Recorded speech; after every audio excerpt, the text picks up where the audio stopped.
Bom dia, meus amores. Hoje nós vamos começar a falar das propriedades da água, tá? Abram a apostila de vocês e vamos lá. Propriedades importantes. Na aula passada, nós até comentamos já que a água é um solvente universal. O que significa? Que ela dissolve quase todas as substâncias. Ela só não dissolve os óleos, gorduras. E ela é muito abundante na Terra. Tá? O nosso planeta, em vez de chamar planeta Terra, devia ser chamado planeta Água. Nós temos água, não em excesso, mas nós temos boa quantidade de água. O problema é que muitas delas não estão prontas para uso. E ela é considerada um solvente universal, pois ela dissolve muitas substâncias. A água no estado sólido flutua na água no estado líquido. Nós vamos falar disso também. E quais são os principais estados físicos da matéria? Já falamos disso, que é sólido, líquido e gasoso. E a água para uso, ela tem que ter insípida, inodora e incolor. Uma solução, ela é feita de um soluto, que são as substâncias que são dissolvidas, e o solvente, as substâncias que vão dissolver. Em uma solução com leite com Todd, o Todd é o soluto e o leite é o solvente. Normalmente o leite, o líquido, é o solvente. Por isso que a água é considerada o solvente universal. Então, aqui exemplo, sal sendo soluto, a água sendo solvente, fez uma solução de mistura de água e sal. A chuva, a água, ela consegue dissolver muitos elementos, inúmeros elementos químicos. E dentre esses elementos, ele consegue, quando ela cai de forma em chuva ácida, ela consegue dissolver até mesmo pedaços de rochas, o solo. E o solo, quando ele está proveniente, a água dissolvida aqui, caindo, quando ele no solo tem calcário, ele vai penetrar, a água que caiu da chuva vai penetrar o solo e vai formar as estalagmides e estalactites. As estalactites são rochas, olha, de cima para baixo.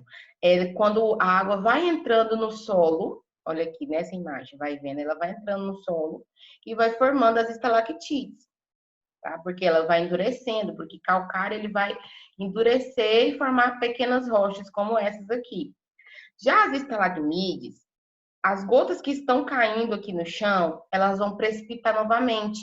Ou seja, elas vão tentar evaporar e vai endurecendo na forma de parecendo um sal, formando as estalagmides. Então, as estalactites são de cima para baixo e as estalagmides de baixo para cima. Isso acontece porque devido à água que é dissolvida em forma de chuva ácida, que vai dissolver partes do solo, rochas de calcário e formar as estalagmites e as estalactites. Tá? Então, isso é só um exemplo do tanto que a água ela é o solvente universal, que ela consegue até dissolver calcário e um pedaço de rochas que está no solo. A água congelada flutua na água líquida. Uma importante propriedade da água é que, ao se tornar sólida, congelar, ela flutua na água líquida. Isso acontece porque, diferente de quase todas as outras substâncias, ao congelar, a água não diminui de volume. Quem já teve uma garrafinha que estourou no congelador? Por quê? Você pensou que ela não ia estourar. Eu já estourei um monte de Tupperware para me matar de raiva. Mas o que acontece?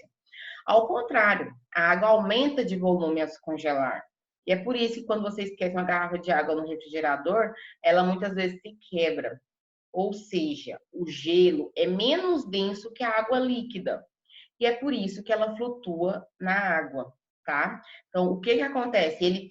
O gelo, ele tem mais volume, ele é maior massa, porém ele é menos denso que a água líquida. E isso faz com que o gelo consiga flutuar na água líquida. Só que o que a gente vê aqui nessa imagem, como diz, é só a ponta do iceberg, porque ele está flutuando embaixo dessas imagens aqui, ó, tem muito gelo por baixo. O que você está vendo aqui é só um pedacinho do gelo. Propriedades gerais dos líquidos. Dentro das propriedades gerais dos líquidos, nós temos a tensão superficial, que é uma característica da água no estado líquido. É a tensão que ela representa em uma superfície. Isso acontece porque as moléculas de água se atraem, mantendo-a coesas, mantendo-as juntas. como se formasse uma finíssima membrana da superfície. O que acontece?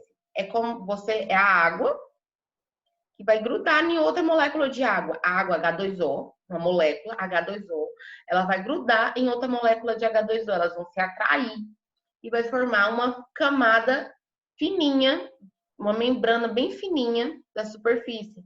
E faz com que, ó, se você colocar devagarzinho em um copo cheio, colocar uma agulha devagarzinho, você vai ver que ela vai ficar boiando, tá? Então, essa tensão superficial faz com que a molécula de água se junta na outra, se atrai em outra molécula de água, fazendo com que se forme uma película fininha que permite, igual essa imagem aqui, o animal andar sobre a água, tá? Outra propriedade é o princípio de Arquimedes. Na água, podemos erguer uma pessoa fazendo pouco esforço, né? Todo mundo é maneiro numa piscina, no rio. Enquanto fora da água, não conseguiríamos nem movê-los no chão. Isso acontece porque a água empurra o corpo de uma pessoa para cima. A força que a água exerce nos corpos mergulhados de baixo para cima, como um empurrão, é denominada empuxo. O empuxo é uma força de sustentação para cima quando se mergulha algum objeto dentro de um líquido. Então, é como se você estivesse mergulhando alguma coisa que vai boiar. Então, ela volta, pegar uma bola e colocar na piscina e ela, sobe de uma vez. É isso que acontece, esse é o empuxo. Por quê? Porque a água ela vai te empurrar para cima. Tá? Esse é o princípio de Arquimedes. O princípio dos vasos comunicantes, conjunto de recipientes que se conectam a partir de baixo em um sistema de vasos comunicantes, a água fica no mesmo nível em todos eles, independente do tamanho ou formato de cada recipiente. Você está vendo que aqui a gente tem recipientes diferentes.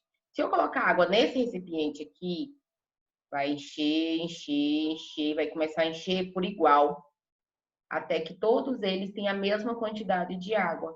Por quê? Porque são vasos comunicantes, eles estão se comunicando entre si, tá? Fazendo com que a água fique no mesmo nível em todos os recipientes. Princípio de Pascal. Ele é um francês que viveu de 1623 a 1622. Entre muitas colaborações para a ciência, ele formulou o seguinte princípio: a pressão exercida sobre um líquido é transmitida integralmente para todos os pontos do líquido, do outra parte do líquido. Então, nessa imagem aqui, ó, se eu bater o martelo aqui nessa parte para fechar essa tampa, a pressão vai ser tão forte que a outra tampa vai sair automaticamente. Então, quando empurramos fortemente uma rolha para dentro de uma garrafa que contém líquido, essa pressão é transmitida para outra parte do líquido, para outra parte do recipiente. A pressão da água dentro da garrafa aumenta e empurra a outra rolha para fora.